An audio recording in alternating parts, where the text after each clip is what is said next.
예, 안녕하세요. 당국대학교 정치외교학과의 가상준입니다. 저희 한국정치학회는 정치 발전을 위해서 약 2,000명 정도의 회원이 모인 그런 단체입니다. 온라인으로 진행되다 보니까 마음 안타까움이 있습니다. 내년에는 모든 사람들이 모여서 페스티벌답게 진행됐으면 좋겠습니다. 예. 예, 안녕하세요. 한국정치학회입니다. 저희는 한국민주주의 위기라는 주제를 통해서 발표를 진행할 예정입니다. 네, 안녕하세요. 이화여대 유성진입니다.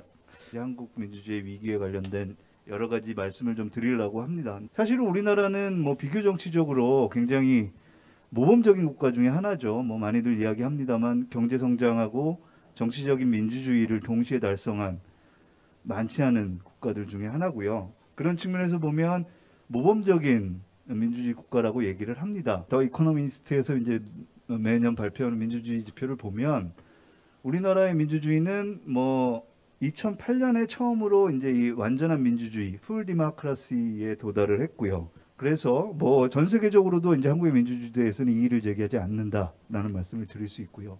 정치 참여, 정치 문화 이쪽에 있어서는 상대적으로 좀 낮은 평가를 받고 있습니다. 국회의원 선거에 있어서도 이제 투표율이 굉장히 높아지고 있다라는 거죠. 그래서 참여의 위기라고 보기는 어려울 수 있다라는 거죠. 양적인 증가라는 측면에서는 긍정적인 사인이겠지만 이제 질적인 측면에서 과연 그런 거냐라는 얘기를 하죠. 그러면서 이제 정파적 양극화라는 얘기를 합니다. 그래서 그렇지만 이제 유권자 차원의 양극화 자체가 민주주의를 직접적으로 위협하는 요인이냐? 사실은 그렇게 보기는 어렵습니다. 사실은 본인의 이념이나 입장에 따라서 이 정치적 평가의 대상, 정당이나 후보에 대한 평가가 영향을 받는다라는 게 사실이고, 그렇다면 정파적 양극화라고 우리가 좀 부정적인 뉘앙스로 부르고 있습니다만 그것 자체가 당연한 결과일 수도 있다라는 거죠.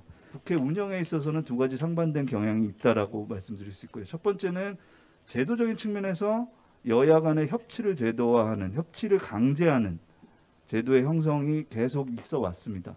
그렇지만 실제 이 의사결정의 과정은 정파적인 대결 구도라는 측면에서 벌어졌다라는 거죠. 제도적으로는 협치가 강조됐지만 실제로 국회 운영이 그랬냐라는 거는 그렇게 보기 어렵다라는 거죠. 결론적으로 말하면 한국 민주주의의 위협 요인은 이제 유권자 차원에서 나타나고 있다고 보기는 어렵고요. 갈등을 관리 조정해야 할 정치 엘리트와 정당의 능력 혹은 무의지에서 찾아야 된다.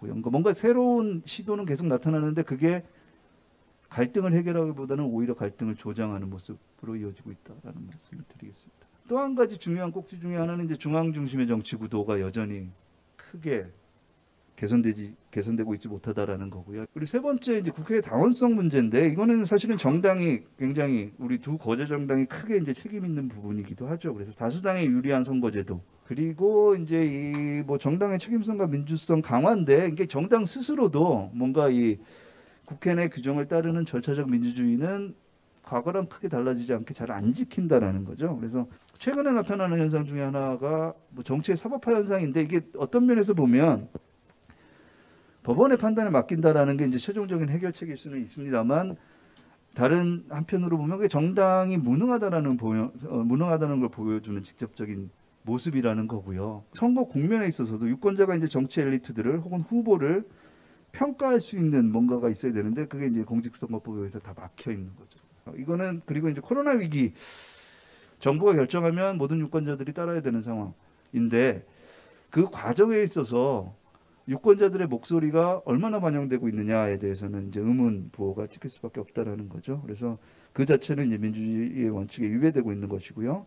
결국 이제 위기 타개 해결책이라고 하는 게 정당의 책임성과 대표성 강화에서 출발해야 한다면 몇 가지 이제 떠오를 수 있는 제도적인 개선이 있습니다. 하나는 규제 중심의 공직선거법의 개정은 반드시 필요하다라는 거죠. 그리고 국회 내 다원성이 큰 문제라면 그걸 높일 수 있는 제도 개선은 필요한 거죠. 정권 재창출 내지는 정권 교체의 목소리는 나오고 있는데 왜라는 이야기에 대한 이야기는 없다는 겁니다. 왜 정권을 재창출을 해야 되고 왜 정권을 교체해야 되는지.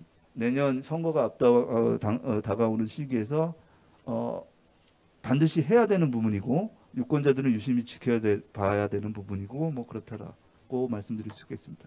다음은 이제 토론의 시간으로서 아주대 강신구 교수님 토론 부탁드리겠습니다. 안녕하세요. 방금 소개받은 아주대 강신구라고 합니다. 최근에는 이제 좀 그 정서적 양극화의 수준이 어떤 그 허용 가능하고 용납될 수 있는 수준을 넘어서고 있는 거는 아닌가라고 하는 그런 조금 우려도 솔직히 드는 게 사실입니다. 결국에는 민주주의의 근간이라고 하는 거는 선거라고 하는 제도가 어떻게 이제 운영이 되어야 되는가라고 하는 그런 평가로부터 출발한다라고 생각을 해봤을 때 민주주의의 제도라고 하는 것이 한순간에 무너질 수 있는 굉장히 취약한 기반을 가지고 있는 것은 아닌가라고 하는 그런 생각을 들게 만들었습니다. 갈등을 해결하고 어떤 중재를 이끌어내는 정치 엘리트의 역할이라고 하는 것이 보다 더 중요하다라고 그렇게 이제 진단을 내리시지만 이런 문제를 정치 엘리트에만 어떤 문제의 원인이 있다. 보다 더 이제 시민 교육을 강화하는 그런 어떤 대안이 필요하지 않을까라는 말씀을 덧붙이고요. 제도와 현실의 괴리가 아니라 어떤 국회가 협력적으로 운영되어야 된다라고 하는 인식을 가지고 있는 시민들의 눈에 어떤 독단적으로 비춰지는 국회의 운영이라고 하는 것이 빚는 갈등의 상황이 아닌가라는 그런 생각을 해봤습니다. 다음은 우리 한국외대 이재목 교수님 토론 부탁드리겠습니다. 예, 방금 소개받은 한국외대 이재목입니다. 여러 가지 우리나라 민주주의의 그 문제점들을 진단해서 도입한 제도들, 결국은 그런 제도들을 만든 사람들은 정치 엘리트들이고 또 그 정치 엘리트들의 선거나 여러 가지 다양한 어떤 그 채널을 통해서 영향을 미치는 사람들은 유권자들이기 때문에 그 정치 엘리트, 유권자와는 주체, 그다음에 제도는 어떻게 보면은 어느 하나의 문제로 환원해서 설명할 수는 없는 것 같아요. 보면 결국은 가장 큰 문제점 중에 하나는 그 어떤 그 진영 갈등이 너무 심화돼 있고 그러다 보니까 정치 과정이 제대로 작동하지 못해서 민주주의가 여러 가지로 약간 좀 위기에 직면해 있다. 이게 제일 큰 문제인 것 같은데 민주주의 사회에서 갈등은 어떤 엔진이다 이런 얘기를 할 정도로 좋은데 문제는 그런 갈등이 정치 과정을 통해서 제대로 제도화되지 못하고 있기 때문에 그 문제가 아닌가 하는 생각이 들고요. 지금 현재 그 민주주의의 가장 큰 위기의 주체는 제가 보기에는 국회, 즉 정치 엘리트 있지 않은가 하는 전 동의를 합니다. 우리가 선출한 국회의원은 단순히 어떤 권한을 위임받은 위임자를 넘어서 뭔가 그 이상을 하는 수탁인 모델이 같이 가는 혼합형 모델이 우리가 바라는 게 아닌가 그런 생각이 들거든요. 그럼 어떤 사회의 다양한 갈등들을 볼 때 국회의원들이 모여가지고 그런 다양한 갈등들을 서로 협의하고 어떤 간극을 줄여나가고 해서 어떤 타협안을 마련해야 되는데 국가 전체적으로 봤을 때 중요한 기능들을 좀 등한시하고 있지 않은가 그런 생각을 하고요. 지금 가장 중요한 것은 그래서 제가 보기에는 서로를 인정하는 게 아닌가 받아들이고 그러는 자세가 그러니까 그거는 뭐 정치 엘리트 유권자 할 거 없이 다 받아들이고 그래서 그렇게 해서 만들어진 제도가 나와야지 어떤 지금의 어떤 민주주의 위기를 풀 수 있는 게 아닌가 그런 생각을 합니다. 예, 이재목 교수님 감사합니다. 그러면 서울대 김한나 교수님 부탁드리겠습니다. 네, 안녕하세요. 유권자 정치 페스티벌에 함께 자리를 하게 되어서 영광입니다.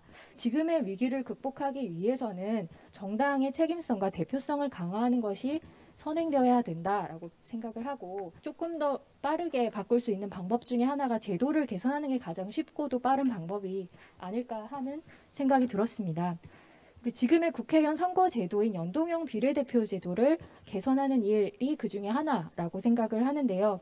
연동형 비례대표제를 기존의 병립형으로 바꾸고 비례대표 의석을 늘리는 방법이 하나고 또 한 가지는 지금의 연동형 비례대표제를 그대로 유지하되 위성정당의 그 편법을 막는 방법 크게 두 가지의 현실적인 대안이 있을 것 같습니다. 이전과 같이 다음 선거가 눈앞에 닥쳐서 또 논의를 하게 되면은 이 선거 득실의 이해관계에 얽매여서 원칙이나 명분을 또 잃어버리게 되고 혼란이 또 반복될 수 있을 것이기 때문에 되도록 빨리 이 논의를 시작해야 하지 않을까 하는 생각을 해보게 되었습니다. 어떤 여기 계신 분들 발표를 들으면서 제가 몇 가지 갖게 된 궁금증이 있었습니다. 이제 왜 우리는 끊임없이 한국 민주주의는 위기라고 생각하고 있을 것인가라고 하는 부분이 이제 어떻게 보면 아까 뭐 이게 양적인 거냐 질적인 거냐라고 하는 부분이 반영지 못해서 그런 것이냐라고 하는 걸 생각해 볼 필요가 있을 것 같고요. 한국 우리 시민들이 정당에 대해 갖고 있는 이 불신이 굉장히 높습니다. 그럼에도 불구하고 이분들은 또 두 정당을 뽑습니다.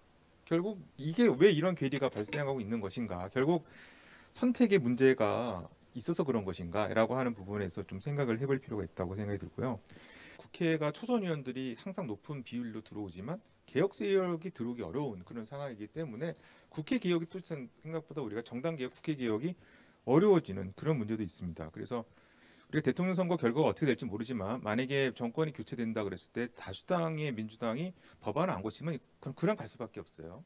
그다음에 정권이 만약에 이제 민주당이 정권을 다시 잡고 간다 그랬을 때 과연 그럼 우리 그분을 마음대로 다 할 수 있는 또 그런 상황이 될 수도 있거든요. 그래서 저도 이제 22년 대통령 지방선거 끝나면 빨리 이 국회의원 선거부터 좀 바꿨으면 좋겠다라고 하는 게 제 개인적인 소망이기도 한데 우리가 국회에 대한 개혁이 필요하다고 얘기를 하고 있지만 국회는 결국은 개혁되기는 어려운 지금 현대 구도 속에서 과연 변화될 수 있는 선거제도도 쉽지 않으니까요. 과연 우리의 실마리가 뭔가라고 하는 그러한 어떻게 보면 궁금증과 어떻게 보면은 과연 그게 가능할까라고 하는 그 의구심도 같이 드는 그런 상황입니다. 예, 제 토론이 들어 마치도록 하고요. 제 2부로 학문 후속 세대 연구 발표를 진행하도록 하겠습니다. 예, 반갑습니다. 저는 박사 과정에서 정치학을 공부하고 있는 윤왕이라고 합니다. 공천이 보통 이제 선거 전에 선거라고 합니다. 그래서 본 선거가 있기 전에 정당에서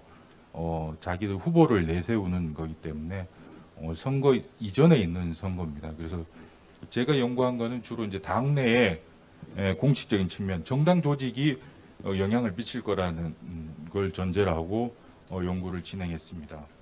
민주주의 네 가지 측면이라고 할 수 있는 참여, 대표성, 경쟁, 반응성, 이 차원에서 이제 이 공천 제도에 따라서 어떤 결과가 나타나느냐 이거를 좀 보려고 했습니다. 그래서 그 후보 자격 요건이 통합당이 더 개방적이고 공천 주체는 좀 유사하지만 분산화 수준에서도 민주당의 공천기구 간의 분화 정도가 조금 더 있고요. 뭐 당원이 경선에 일정 정도 참여 비율을 보장한다든 이런 차이가 있기 때문에 참여, 대표성, 경쟁, 반응성에서 민주당과 통합당이 좀 차이가 있지 않나 이렇게 생각을 하고 있고 후보 선출권자의 개방성의 폭은 높아졌지만 그 선출권자들의 주체성은 낮아졌다. 뭐 상당히 수동적인 역할에 그치고 있다 이렇게 볼 수 있겠습니다. 그럼 어떤 공천 방식이 좋겠느냐 이제 그 사람들이 3단계 공천을 제안을 하고 있는데요. 우리나라는 비슷한 다단계 공천이지만 1단계에서 공천이 끝나는 경우가 상당히 많습니다. 뭐 절반이 넘죠. 2단계 역할이 없습니다. 2단계 역할이 없다는 점. 그리고 3단계에서 당원이 결정하는 게 아니라 일반 유권자들, 그것도 여론조사 의뢰, 전화 여론조사 의뢰 방식이다. 좀 다른 점이 많고 이 다른 점을 중심으로 좀 더 제도를 다듬어 나갈 필요가 있지 않겠나 이런 생각입니다. 감사합니다. 이제 성예진 선생님께서 한국 대통령의 정책 권력에 대해서 말씀을 해주시겠습니다. 예, 안녕하세요. 반갑습니다. 저는 정치학과 박사과정생 성예진입니다.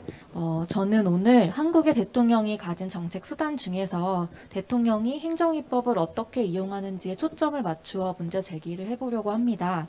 이제 그에 앞서서 한 가지 전제는 민주주의이자 법치주의를 지향하는 우리 사회에서 정부의 정책은 법령을 통해서 구체화되는 것이 원칙이고 그리고 그 입법권은 국회의 법률을 통해서 실행이 된다는 것입니다. 그 헌법에 따르면 행정입법은 국회의 입법의 어떤 위임입법입니다. 근데 그 중요한 사항은 결국 법률에서 정하게 되고 그 범위 내에서 세부적인 사항을 행정부에서 규정하는 어떤 시행령 등으로 이렇게 규정하는 것이 원칙인데요. 그런데 이 행정입법은 대통령 또는 행정부에 의해서 국회의 위임 범위를 벗어나서 어떤 재량을 통해서 재량적으로 새로운 정책을 만들거나 변경하는 데 활용하고 있는 것을 관찰할 수가 있습니다. 중요한 정책들, 뭐 FTA 문제라든지 또는 뭐 4대강 문제라든지 또는 뭐 무상교육 문제라든지 이런 부분들도 다 이제 중요한 정책들이었는데 해당 정책들은 이제 국회법을 이용하기보다는 시행령을 통해서 그 정책의 변경이나 또는 시행이 이루어진 사례입니다. 그리고 문재인 정부에서도 사실 이제 뭐 부동산 정책이라든지 경제적인 어떤 규제와 관련해서 시행령을 많이 이용하고 있습니다. 전략적인 대통령이라고 하는 그런 대통령이 국회, 사법부 또 뭐 여론과의 관계를 고려를 해서 이 정책 도구로서의 행정입법을 어떻게 이용하는지 행태를 분석할 필요가 있고 제가 이제 앞으로 연구할 과제입니다. 네, 여기까지입니다. 감사합니다. 이어서 이제 윤영관 선생님께서 인사청문회와 관련된 주제로 발표를 해주시겠습니다. 네, 안녕하세요. 윤영관입니다. 오늘 제 발표 주제는 국회 인사청문회의 정치학, 역대 인사청문 대상자에 대한 국회 임명동의 결정 요인 분석입니다. 비슷한 의혹이 동일하게 제기되었는데 왜 어떤 후보는 무난하게 임명되는 반면에 어떤 후보는 낙마하게 되는가? 이렇게 매번 다른 결과가 나오는 이유는 무엇일까라는 질문이었습니다. 대통령의 자의적 인사권을 견제하고 이를 통해 보다 나은 고위공직자를 임명하기 위한 취지로 도입되었던 인사청문회가 정파적 특성을 보이는 정쟁의 장으로 변질된 것을 보면서 학문적 차원에서 궁금증이 들었고 이에 대한 확실한 경험적 증거를 제시하고 원인을 분석할 필요가 있다는 생각을 하였습니다. 인사청문회가 여러 가지로 논란도 많고 문제도 있지만 인사청문회를 거쳐야 하는 대상자가 20년 동안 꾸준히 확대되었고 또 윤리적 문제나 전문성 등이 고위공직의 중요 자질로 점차 강조되는 경향은 긍정적인 어떤 제도의 영향으로 평가할 수 있다고 생각합니다. 또 제도 운영의 문제에서 앞으로 좀 더 이렇게 제도 개선의 방향으로 나타낼 수 있는 것은 소속 정당으로부터 의원 개개인이 자율성을 확보하고 정당 간 타협과 합의의 공간이 넓어지는 정치 문화가 좀 더 정착될 때 인사청문회가 원래 제도 도입의 근본적 취지에 맞게 보다 잘 운영될 수 있다는 그런 생각을 해보았습니다. 감사합니다. 그러면 이어서 이제 오정보 확산의 감정적 메커니즘, 분노와 두려움이라는 제목으로 김도원 선생님께서 발표를 해주시겠습니다. 네, 안녕하세요. 저는 김도원이라고 합니다. 오늘 발표는 오정보 확산의 감정적 메커니즘, 분노와 두려움이라는 제목으로 발표를 하도록 하겠습니다. 저는 코로나19가 인포데믹스로 불리는 현상에 주목하였는데요. 인포데믹스는 인포메이션과 에피데믹스의 합성어로 온라인에서 오정보가 전염병처럼 빠르게 확산하는 현상을 의미합니다. 코로나19라는 위급한 공중보건 위기 상황에서 사람들이 느끼는 감정들은 이제 오정보 공유라는 행동을 촉발할 가능성이 있다고 생각을 했습니다. 이제 정치적 데이터셋에서는 예측 성능이 99.7% 정도로 0.3%의 그 텍스트만 잘못 분류가 됐다는 것을 의미하고 코로나 데이터셋의 예측 성능은 훨씬 낮았습니다. 무려 21.5%나 잘못 분류된 것으로 나타났는데요. 따라서 코로나19 관련 오정보는 정치적 오정보보다 더 감지하기 어려웠다는 게 확인이 되었습니다. 감성 분석 결과를 보시면 먼저 코로나19 이전의 정치적 데이터의 경우에는 분노와 두려움의 비중이 어느 정도 비슷하게 나왔음을 확인할 수 있습니다. 반면 아래의 이제 코로나 관련 데이터의 경우에는 분노에 비해서 두려움이 훨씬 더 높게 나왔는데요. 코로나19가 이제는 장기화되고 정치화가 된 상태이기 때문에 더 이상 낯설고 새로운 위협이 아니라 익숙하고 해로운 위협이 되었습니다. 이에 따라 코로나19에 대한 감정적 반응이 기존의 두려움에서 이제 분노로 초점이 이동했을 가능성이 있고 만약 그것이 사실이라면 사람들은 정파에 부합하는 정보를 더 수용할 것이고 그 결과로 코로나19의 책임 소재 혹은 방역 결과 이런 것들에 대한 정치적 판단이 더 양극화될 수 있겠다라는 함의가 있고요. 네, 그러면 이어서 김우현 선생님께서 이제 발표를 계속 이어가 주시겠습니다. 안녕하세요. 저는 김우현이라고 합니다. 제가 오늘 발표할 주제는 한국 유권자의 정서적 양극화와 정치적 정체성과 정책 선호의 역할입니다. 거대 양당을 중심으로 정당과 지지자들 간 불신과 적대감이 강하게 나타나고 있습니다. 이러한 현상을 지지정당과 반대정당에 대한 태도가 극단적으로 나타나는 정서적 양극화라고 할 수 있는데요.